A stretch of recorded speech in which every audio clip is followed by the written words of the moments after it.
Do you get it now? And there's all behind the scene crap that no one knows about. See, I need to get the hell out of here. it's called self-preservation. You're done. Especially something like this. Something along these lines. Well, Because they all fucking planned it. Did you know I was personally dragged into the whistleblowing about the sexual abuse, trafficking of vulnerable women at the non-profit organization with a false accusation by the female central to my story? I had support from some famous people like...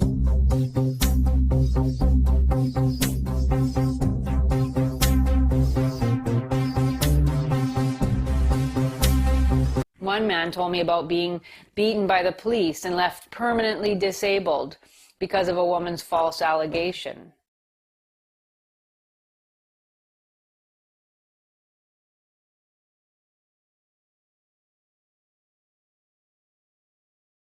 Hello, it's November 2025. Now, this video is inspired by several different sources.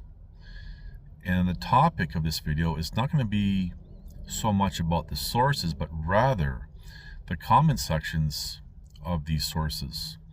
For example, with videos. And I find that really, really interesting. Now, what people are talking about now, I've mentioned a decade ago about, for example, certain individuals that I called online celebrities. Today they're known as influencers, and they have, for example, video channels, producing content and everything else. And essentially just not calling them out to be mean or anything like that, but just more of a warning. And now people are starting to say things that I've said 10 years ago, 5 years ago, and even for the past year. People are starting to say the very same things and questioning things. Now, I want to be talking about these three sources that inspired this video. Mostly, again, the comment section is the focus here. I'm not going to be discussing this because there's plenty of other people talking about all this stuff, and I'm going to get to that later on. I want to start off, for example, with this whole thing with Turning Point USA, Charlie Kirk's endeavors. And I want to mention again how there was a professional auditor who audited Turning Point USA and started to uncover, we'll just call them anomalies, with how their whole finances were being run and everything else, and the mega millions that they were bringing in. Now, what is interesting about this particular topic is when you go down, for example, into the comment section, how people are starting to say, why are we donating? Like the commenter, donating to multimillionaires, for example, or these nonprofits, or these influencers.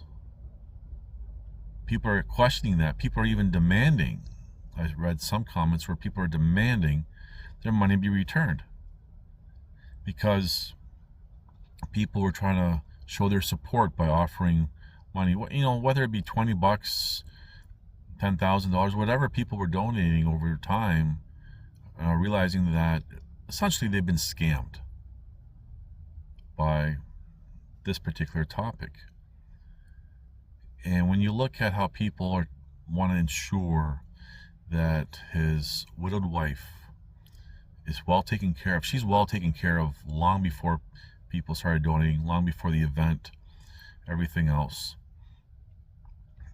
But see, again, people's emotions are being played on, and people are even highlighting how his wife is still asking, you know, make sure you keep donating and everything else. And really, if you think about it, it's not a far cry from how these mega churches operate. The same thing with these influencers and so forth. But the comment section on this topic is very telling, how people are starting to realize that they've been duped. And I've highlighted how there are actual people trying to make a difference, trying to, for example, be actual, real whistleblowers on different topics, trying to help the commoner, help civilization. And no one even cares as a descriptive, because people haven't been programmed to. People have been programmed to now discuss Charlie Kirk and theorize and everything else. So when it comes to this particular topic, we see how in the comment section, and I also go to comment sections of videos and even posts. Not that I spend a lot of time on social media platforms and going through people's posts and everything else, but sometimes I do. Videos, yes, I'll also go through the comment section to see what people are saying. So that's an observation with this particular topic. Now, when you get into another topic with this, I guess we could say former ostrich farm in British Columbia, Canada. Now we've had, now I guess the number is 300 ostriches taken out. Before it was 4, almost 500. It was over 1,000 at some point. Like, whatever. We don't know what's going on here. But when you start going through the comment section of these videos where people are discussing this topic, and even posts, people are starting to realize that they've been duped, they've been scammed. Where did all this money go that they brought in? And it seems to have come out now that the owners of this ostrich farm have been sued even before this whole ostrich thing took place. So they're indebted from these lawsuits, and they're bringing all this money in, and there's other, if I'm not mistaken, they fell back on renting that land because they pay rent. They don't own that land. And this is the other thing, I'm just going to segue for a moment, where people are talking, oh, this is just a land grab by the government. Well, the ostrich farm didn't own the land to begin with. They're actually behind on rent or something. But anyway, because they're behind, the actual owner of the land, if I'm understanding this correctly, has defaulted, and this is causing a problem for the owner of the land, where the bank might just repo the land because the mortgage hasn't been paid for a little while. But they were, I think in total, brought in almost $500,000 through the commoners' donations to help save the ostrich farm. None of that money went to legal fees because, as I mentioned in a previous video, there's 2 billionaires that were funding all this and paying for their legal fees to billionaires in the United States. And now we see this influence coming from the United States once again into Canada. So where did all this money go to save the ostriches? Into the pockets of these so-called ostrich farmers.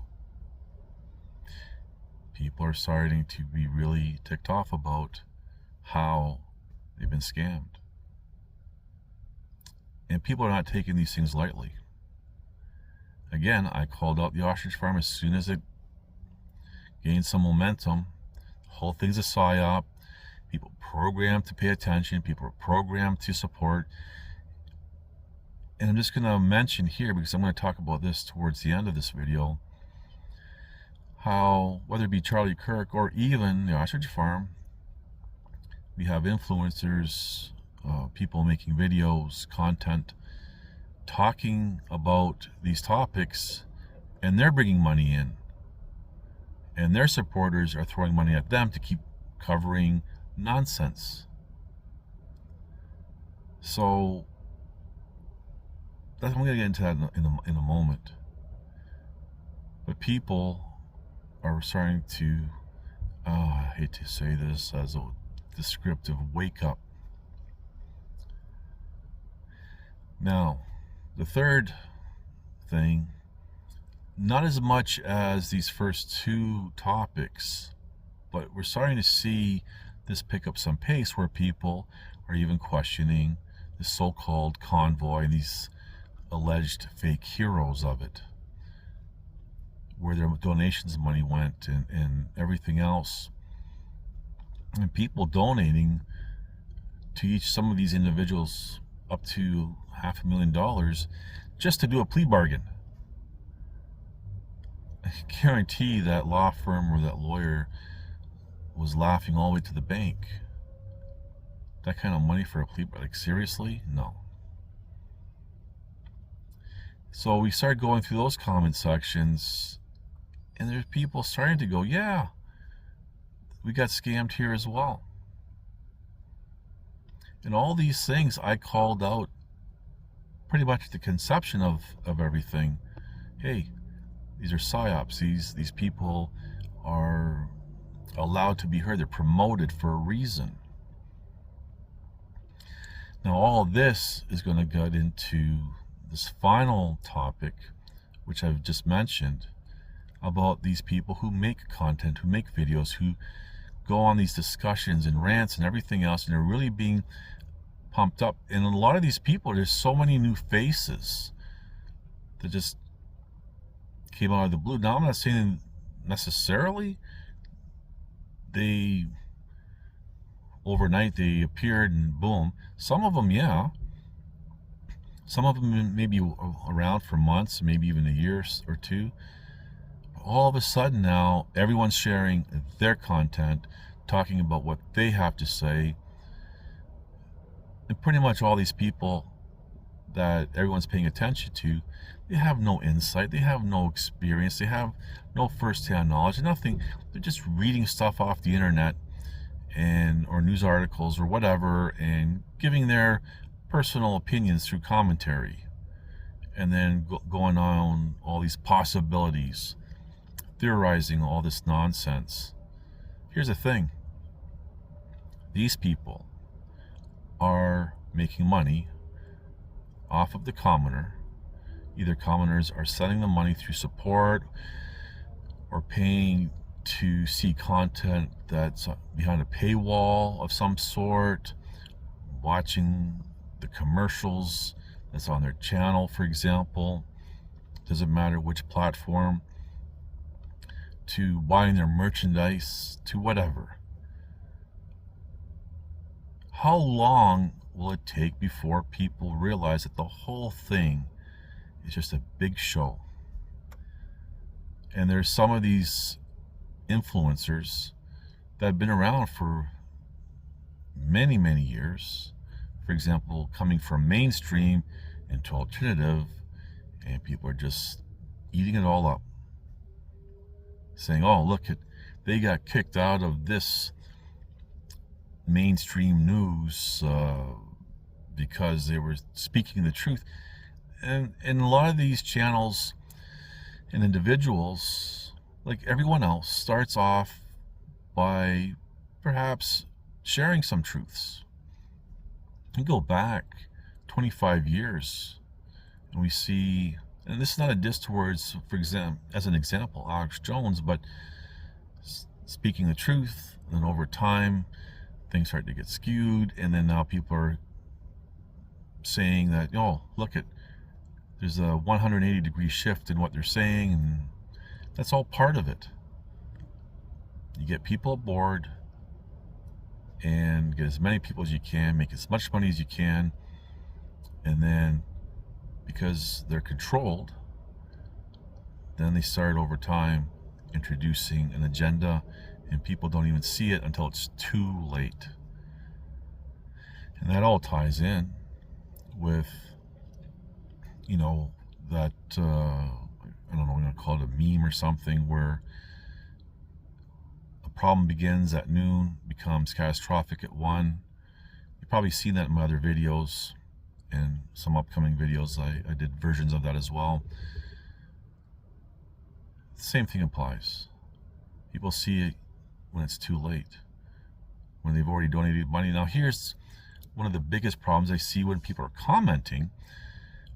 People are so angered by them being duped, they write in their comments that, oh, I'm not donating to anyone anymore, that's it. Meanwhile, there are people out there who are struggling. Perhaps they sacrificed a lot, perhaps everything. And they're all only asking for example, for gas to keep warm, food to keep fed, maybe pay a bill, an annual bill. And because of them being scammed, like many others, they're turned off of helping anyone. And perhaps that's part of the design. People who do wake up, they just give up on, giving any money to help anyone. So when are people going to realize that all these people who are popping up now, and the older ones, they fade away and they get exposed, and people are saying, oh yeah, look at, they got exposed, and Steven Crowder, for another example, oh, he got exposed.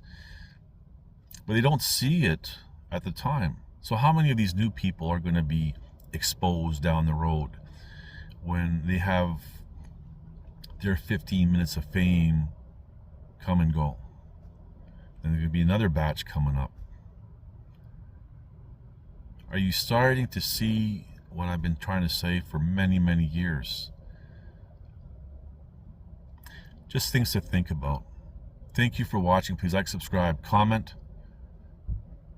and share.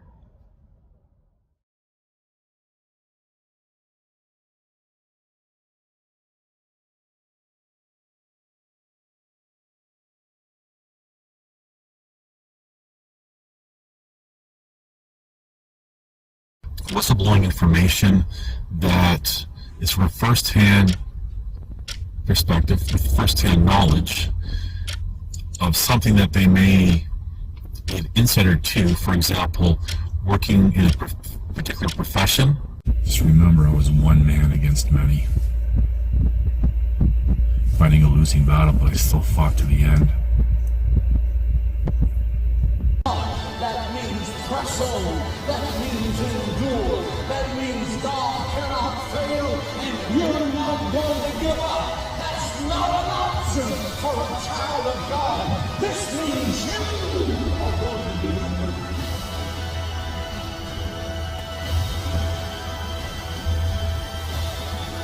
Listen to this and write it down if you can't remember it.